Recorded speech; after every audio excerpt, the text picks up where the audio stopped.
시청자 여러분, JTBC 뉴스룸을 시작하겠습니다. 서희초 교사의 49제에 맞춰 교사들이 전국 곳곳에서 집회를 열었습니다. 인간답게 배울 권리만큼이나 인간답게 가르칠 권리도 존중해달라고 행동에 나선 겁니다. 교육부는 집회에 참석하기 위해 교사들이 휴가를 내거나 학교가 아예 휴교하는 걸 막기 위해 처벌을 경고해 왔지만 오늘은 한 발 물러섰습니다. 이런 가운데 내일부터 학교에 전화를 걸면 이런 안내음을 듣게 됩니다. 교직원 보호를 위해 통화 내용이 녹음될 수 있습니다. 교권이 땅에 떨어졌다는 걸 보여주는 장면이 아닐 수 없는데 먼저 오늘 집회 상황부터 박지영 기자가 보도합니다. 검은 옷에 검은 모자, 검은 마스크까지 했습니다. 국회 앞 큰 길을 가득 메웠습니다. 서희초등학교 교사의 49제를 추모하는 집회에 나왔습니다. 교사와 학부모, 학생들까지 함께했습니다. 지난 나흘 새 교사가 3명이나 숨졌습니다. 참석자들은 진상규명을 요구했습니다. 진실은 아무것도 밝혀지지 않았고 현실은 아무것도 바뀌지 않았다. 선생님들의 억울한 죽음, 진상을 규명하라. 교권 보호를 어떻게 할지 법으로 다시 정해달라고도 했습니다. 교권보호 합의안 의결, 국회는 행동하라. 징계를 언급한 교육부도 강도 높게 비판했습니다. 징계에 맞서면서까지 호소하는 교사들의 이야기는 듣지도 않은 채 공교육 멈춤을 멈춰달라, 교실에서 교육을 지켜달라며 여전히 공감하지 못하는 교육부입니다. 오늘 서울에서만 2만여 명이 모였습니다. 인천과 부산, 대구, 세종 등 전국 각지에서도 집회가 열렸습니다. JTBC 박지영입니다. 다음 소식입니다. 구속을 피한 박정훈 전 해병대 수사단장이 오늘은 다시 수사단장 자리로 돌아가게 해달라는 걸 두고 법정에서 공방을 벌였습니다. 해병대 최상병처럼 군에서 자식을 잃은 유가족들이 법원에 함께 나와 응원을 하기도 했습니다.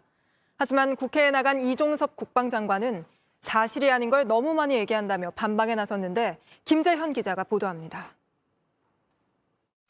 박정훈 대령 측위는 해병대 수사단장 보직해임 집행정지 신청에 대한 첫 신문이 수원지법에서 열렸습니다.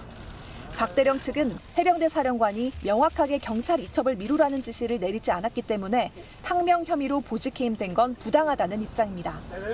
과거 윤 대통령도 부당한 직무정지에 맞섰다는 걸 강조하기도 했습니다. 윤석열 검찰총장 시절에도 집행정지 때도 문제가 됐지만 군사경찰의 독립성이 근본적으로 흔들리는 이 사태에 대해서 법원이 조속히 좀 조치를 해주시길 바라면서 이 신청을 내게 된 겁니다. 이날 법원 앞엔 고 이해람 중사 가족 등 군 사망사고 유가족들이 나왔습니다. 유가족들은 군 내 사망사고의 진실을 알리는 움직임이 위축되면 안 된다고 밝혔습니다. 법을 바꿨으면 그대로 하면 되는데 왜 이게 우리 예람이 희생이 헛되게 아무런 힘이 없게끔 법을 만들어버리는 걸까, 그 생각을 하면 굉장히 마음이 아픕니다. 이런 가운데 이종섭 국방부 장관은 대통령 외압설을 전면 부인했습니다. 저를 포함해서 국방부 누구도 누구를 넣어라 빼라 이야기한 적이 한 번도 없습니다. 안보실에서도 그런 사실이 없다고 밝혔고요. 특히 박 대령 측이 사실이 아닌 내용을 너무 많이 얘기한다고도 했습니다. JTBC 김재현입니다. 병원에서 몰래 훔쳐본 다른 사람의 개인정보로 마약류를 1,000정 넘게 처방받은 30대 여성이 경찰에 적발됐습니다. 최근 벌어진 이른바 롤스로이스 사건 이후 부실한 마약류 관리 실태가 문제가 되고 있는데 이번엔 허술한 개인정보 관리가 문제가 됐습니다. 먼저 송승환 기자입니다. 한 병원의 접수 창구입니다. 환자가 직접 장부에 이름과 생년월일을 적어 넣습니다.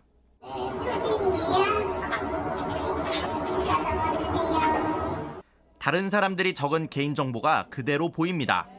30대 여성 A씨는 이렇게 장부를 허술하게 관리하는 곳을 노렸습니다. 접수하는 척하면서 자신과 나이대가 비슷한 여성의 개인정보를 기억해 따로 적어놨습니다. 그리고 며칠 뒤 같은 병원에 찾아가 다른 사람의 이름과 생년월일을 적어냈습니다. A씨는 지난 2년 동안 이렇게 다른 사람의 이름으로 100번 넘게 진료를 받았습니다. 그리고 마약류 수면 진정제인 졸피뎀을 1,000정 넘게 처방받았습니다. 개인정보를 도용당한 피해자가 자신의 이름으로 마약류가 여러 번 처방된 걸 알고서 경찰에 신고한 뒤에야 범행이 드러났습니다. 60대 남성 B 씨도 같은 수법으로 졸피뎀 800여 정을 처방받았다가 적발됐습니다. 경찰 조사에선 한 보건소의 접수대에서 다른 환자의 개인정보를 훔쳐봤다고 말했습니다. 두 사람 모두 마약류를 상습적으로 투약하다 적발된 전과가 있어 더 이상 처방이 불가능했습니다.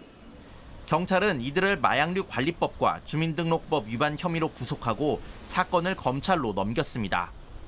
JTBC 송승환입니다. 오늘 밀착 카메라는 공교육이 멈춘 하루 동안 교사들을 위해 학부모들이 나선 현장으로 가보겠습니다. 거리로 나간 교사들을 대신해 학부모들이 직접 돌봄 교실을 꾸렸다고 합니다. 밀착 카메라 권민재 기자입니다. 오늘은 초등학교 2학년 아들과 함께 나섰습니다. 등굣길도 평소보단 조용합니다. 근데 우리 그다음 몇 단까지 했지? 3단. 자, 3단 시작. 8은 20 다시. 이 학교는 오늘 재량 휴업을 한 전국 38곳 중 한 곳입니다. 그래도 학교는 아침부터 문을 열었습니다. 정규 수업이 끝나는 시간부터 하던 돌봄 교실을 일찍 당겨서 시작한 겁니다. 얘들아, 같은 게임할 사람 줄 쓰시오. 우리 잘했을 때 박수 쳐주시고. 한 아버지도 전통놀이를 가르쳐 주려고 학교에 왔습니다. 9시부터 놀 수 있도록 새벽부터 좀 준비를 하게 됐습니다. 이 교실에선 맛있는 냄새가 나고 있는데요. 학부모들의 도움을 받아서 아이들이 직접 타코야끼를 만들고 있습니다. 반죽을 젓고 재료를 넣으면 금세 동그란 타코야끼가 만들어집니다. 타코야끼 수업 선생님은 누구예요? 우리 엄마예요. 오늘 하루 교사가 없는 자리를 학부모들이 대신했습니다. 아이들도 마냥 어리다고 오늘 그냥 마냥 행복하고 즐거운 날이야 뛰어놀아가 아니라 그런 부분도 같이 고민하고 앞으로 우리가 함께 살아가야 되는 사회이고. 돌봄이 꼭 필요한 아이들을 위해 수업 신청을 양보하기도 했습니다. 마감이 바로바로 안 됐어요. 근데 사실은 그날은 정말로 필요한 아이들한테 그 프로그램이 제공되었으면 하는 마음이 크기 때문에. 아이들도 오늘의 의미를 새겼습니다. 엄마가 선생님들이 슬퍼하라고 하는 날이라고 했는데 그 말을 듣고 저도 조금 슬픈 마음이 들어요. 제가 집에서도 그렇고 누가 아프면 저도 같이 막 울거든요. 선생님 다음부터는 안 좋은 선택하시지 말고 우리를 많이 사랑해 주세요. 탓하고 책임을 묻는 게 아니라 서로 부족한 걸 채워주는 진정한 교육 공동체가 시작되는 계기가 될 수 있습니다. 사람들이 학교 교육 공동체라는 말을 쓰잖아요. 이렇게 쓰는데 그 말이 그냥 있는 말이 아니라는 거죠. 학습권이 좋아진다는 건 교권이 좋아지는 거랑 똑같아요, 사실. 혼자 감당해왔던 묵은 마음들을 마음껏 슬퍼하고 풀어내는 시간이 됐으면 좋겠습니다. 오늘 하루 자리를 비운 선생님들에게 학부모들이 보낸 마음입니다. 서로를 이해하고 소중하게 여기는 법, 어쩌면 이 학교에서 아이들이 배울 수 있는 가장 큰 가치 아닐까요? 밀착 카메라 권민재입니다. 안녕하세요. 뉴스룸 앵커 한민용입니다. 오늘도 JTBC 뉴스룸을 시청해주신 여러분 고맙습니다. 오늘 저녁에도 뉴스의 현장에서 찾아뵙겠습니다.